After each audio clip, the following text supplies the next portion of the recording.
اللہ سے راز و نیاز کی باتیں، جو باتیں بندہ کسی سے نہیں کر سکتا وہ اپنے رب سے ڈائریکٹ کرتا ہے، اپنے دل کے سارے دکھڑے اپنے رب کی دہلیز پہ رکھتا ہے اور اپنی ساری ضرورتیں مالک کی چوکھٹ پہ رکھ دیتا ہے، اور اس سے مانگتے ہوئے بندے کو شرم نہیں آتی، حیا نہیں آتا، بلکہ اس سے مانگتے ہوئے فخر محسوس ہو رہا ہوتا ہے کہ میں اپنے رب سے مانگ رہا ہوں۔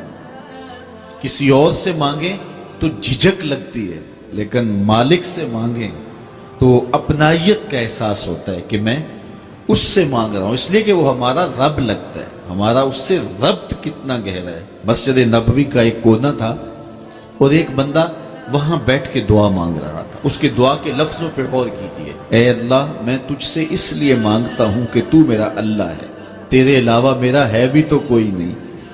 تو یہ وہ دعا مانگ رہا تھا اور مسجد نبوی کے کونے میں بیٹھا تھا۔ حضور نے دیکھا تو ایک صحابی سے کہا، وہ جو دعا مانگ رہا ہے اس کو جا کے بتا دو تمہاری دعا قبول ہو گئی ہے۔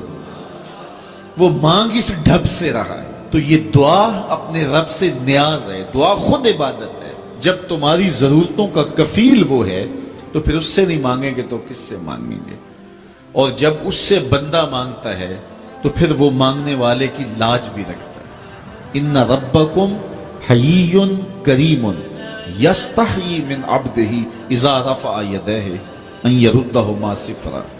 تمہارا رب حیا کرنے والا کریم ہے، جب بندے اس کے سامنے ہاتھ پھیلا کے دعا مانگتے ہیں اللہ فرماتا ہے مجھے شرم آتی ہے ان کے اٹھے ہوئے ہاتھ خالی کیسے موڑوں۔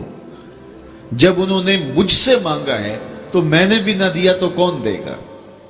میں ایک سادی سی بات کرتا ہوں، اتنے لوگ جتنے لوگ یہاں بیٹھے ہیں اگر کسی دنیا دار کے ڈیرے پہ چلے جائیں اور اس سے کوئی چیز طلب کریں اور وہ دینے کی استطاعت رکھتا ہو تو وہ کیا خالی لٹائے گا؟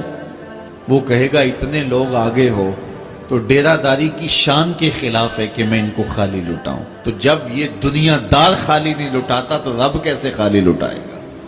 جب بندے اس کی دہلیز پہ چل کے آ جائیں تو وہ بندوں کی ضرورتوں کا کفیل ہے اور ان کے ہر درد کو جانتا ہے اور ان کی ضرورتوں کو پورا کرتا ہے۔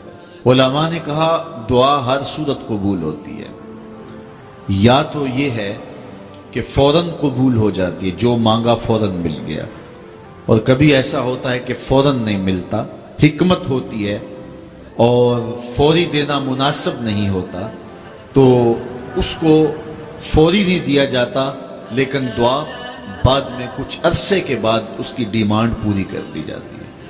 اور کبھی ایسا ہوتا ہے نہ فوری دیا جاتا ہے نہ بدیر دیا جاتا ہے، اس دعا کو ذخیرہ کر لیا جاتا ہے اور حشر کے دن اس کا بدلہ دیا جائے گا۔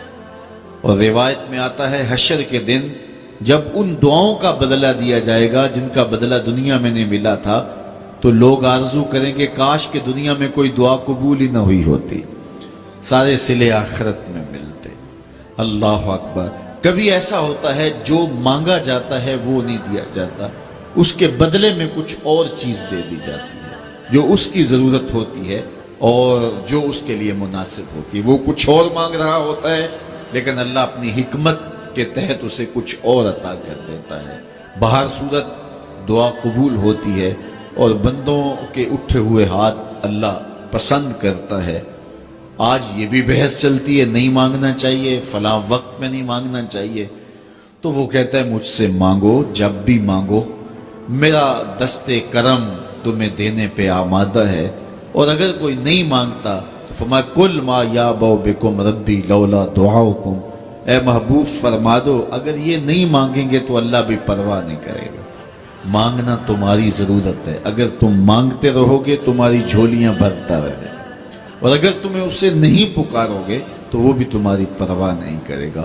تو اس کے حضور دعائیں مانگو۔